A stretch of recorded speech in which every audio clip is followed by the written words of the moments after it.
Good morning. I still have ADHD. It's Friday morning. Last time I updated you, we spoke about how the first date went. A lot has happened since then. I've learned a lot, and I can kind of now pass that on to you as to how I feel things have been going so well. After the date on Monday, we had a kiss at the end, and then she was quite forward with me and said she'd like to see me again. So we agreed to do that on the Wednesday. And look, I'd already said it was a great first date. I felt like I'd managed my mind better into not overthinking too much, not messaging too much. And this definitely helped me. And I carried that on through the Tuesday. We had agreed we would see each other again on the Wednesday. And I thought there's no reason in turning this into a sending back and forward meme fest or just messaging each other all day asking stupid pointless questions.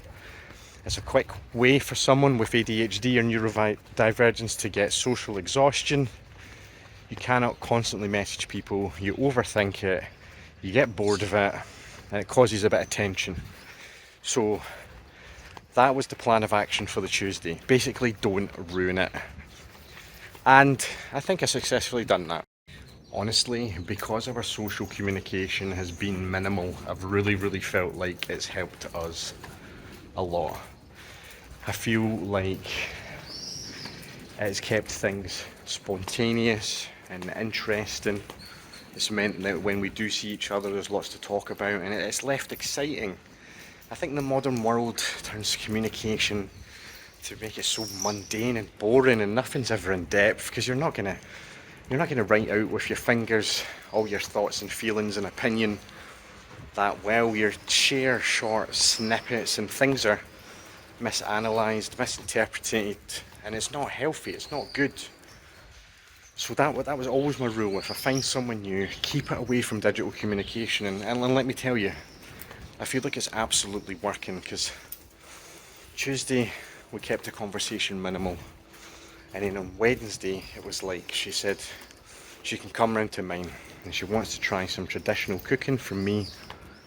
And this put, I'm not going to say pressure, I enjoy cooking, I don't mind planning things. Well, I felt at the time I could plan it. I felt that it was time to cook a cottage pie, use the old mum's recipe and get her round. Anyway, so I said I would cook for her. Gave her a kind of heads up on ingredients. I wanted to make sure there wasn't anything she didn't like or didn't eat, so I had to kind of run that through with her. But do you know what? I kind of bigged it up a bit, like, you're gonna love this. And then my ADHD kicked in of like actually how much planning there was. Had to get all of the individual little ingredients. There was some like cooking ware that I definitely needed.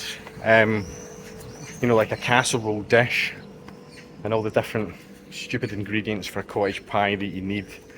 And suddenly I felt a bit overwhelmed, and I thought, how am I going to navigate this now? I'm overthinking it. I've got a lot to plan, I've got a lot to do, because you've sort of got to pre-cook the cottage pie and then bake it the rest of it when they arrive. So all of a sudden it all felt a bit overwhelming. I felt like I'd overcommitted to it because I'd spoke about it to her. But I'd learned, how will I feel if I cop out of this? How will I feel if I go out, put the effort, cook it all, and then have it ready for her? So we went ahead and...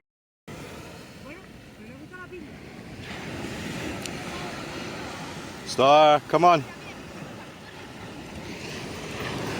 Come on. So, just one of those beautiful recharge mornings down the beach, with the dog loving life, the huge waves.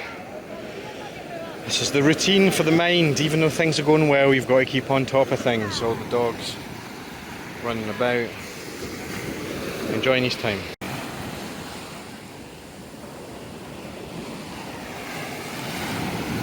Just absorb, relax, early morning sunlight. Anyway, so often it's overwhelming with ADHD because you're sort of thinking about everything all at once. You feel like it's a mammoth task, but I just broke it down into like 2 separate shops and 2 separate sort of cooking sessions. So like I did one of the shops the night before, and then the second shop on the morning of the day, and I split the cooking up. Obviously I'm making a cottage pie, so doing the mince and the mash, having it all ready, carrots, peas, onions, all of that, and then having it ready to go in the oven when she gets there, so she can see it as actually a home cooked meal. So obviously we'd had the original date.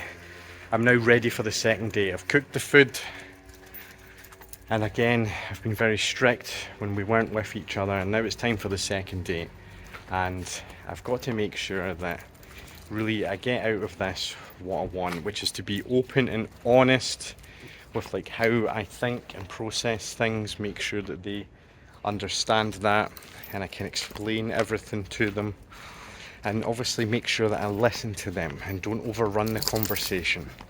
I've learned a lot, I've done a lot of self-reflecting, so I'm ready for this second date. And she arrives, and you know what, you know that way when you see someone for the second time, you kind of almost forgot what they looked like the first time. But when you see someone the second time, their kind of face is more familiar, and it's almost like they're more beautiful. I was like more attracted to her. Everything was a bit more comfortable. You know, we'd already kissed, we'd agreed to meet up the second time. You're not worrying about like how you look and how you're gonna get on. You know all of that. You know all of that is good. So really it's time to sit down and try and enjoy. I know she likes iced coffee, I know she prefers oat milk, so I've got all that in, so after arriving on a really hot day, she's ready to just relax, and you know, I break the touch barrier a bit, saying just relax and give a little squeeze behind the neck and stuff like that to show that I am physically interested in her, and I think that reassures her as well, and obviously if she's receptive to it, it reassures me too that we both understand what direction we would like to take this in. So we have a really highly communicative conversation with each other.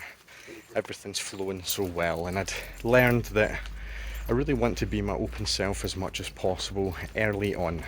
I want to put out all my sort of uncomfortable jokes, opinions on politics and everything like that, just out immediately. There's no point in trying to be a bit of a chameleon and just satisfy someone for a few tick boxes so you can see them again, because ideally you are looking forward. You want a long-term, prosperous, beneficial relationship to you both. You want something that's great, and it can only be great if you build it up with honesty and care right from the beginning. So everything at that stage was going incredibly. She enjoyed the food, I enjoyed the food. We had a little ice cream dessert as well, and she kind of didn't really want to leave, but she departed, and I think both of us were feeling really good. Sent a couple of messages that night. She was off the next day as well, and guess what, she totally opened up. She said she had such a good time. While she's off from work, she would like to use that time to see me more than a normal, and I totally agreed with her. Things are going well. If we've got time now, we may as well do it. So at that point, she said she'd come round for a wee iced coffee the next day. Obviously this means I had a highly successful second date. I was totally myself, and at this point I'm really starting to feel very good about all of this. I've not done any masking that I would normally do. I've learned to just totally unlock my mind and be free with it. I've put myself in some tense situations where I've had to be mega organised, and it's went really well. And you know what, the reason I feel like this has been going so well and I've felt so comfortable with everything is because really I've been in such an incredible routine recently with keeping myself organised with my morning daily routine, my sort of checklist, keeping the mind healthy with the really early morning dog beach walk, keeping on top of everything tidy wise. You know, I'm not saying I have a coffee and then I immediately go and clean the cup. I'd still leave it about, but I have a sort of regular tidy routine every morning, and it makes me feel really good. I'm at the point now where someone could say they're coming round in 5 minutes and I would know I'd be able to handle and get the place ready for them arriving. which before was such a difficult thing with ADHD. Everything was sort of a bit of a mess, and even the stress of having someone round was stressful in itself just by the tidying I had to do. So I feel like this routine, everything I've been doing, has been making everything much easier to handle. And you know what's funny as well, like I don't know if this is an ADHD thing, right, but see with my hair, it can really bug me if it's like not neat and tidy, especially if I'm going out on like a date or something. I feel like I need it all like fresh and neat, but then you also have the ADHD thing of like planning out the haircut, booking the appointment, hoping it's on time, getting yourself there, getting back, and then even thinking if you'll be happy with the haircut in the first place. Especially when you've got to go to the shop and plan out like a meal and everything to cook as well. So I did what I think is the very ADHD thing of cutting my own hair. Because she said she was really short, 4'11", so I was like, well, she's not going to see it anyway. Anyway, I made the joke like, I've got something important I need to tell you. I'd cut my own hair. And she said she noticed. She was like, what a shame, such a nice guy with such a terrible haircut. It was so funny. We were laughing at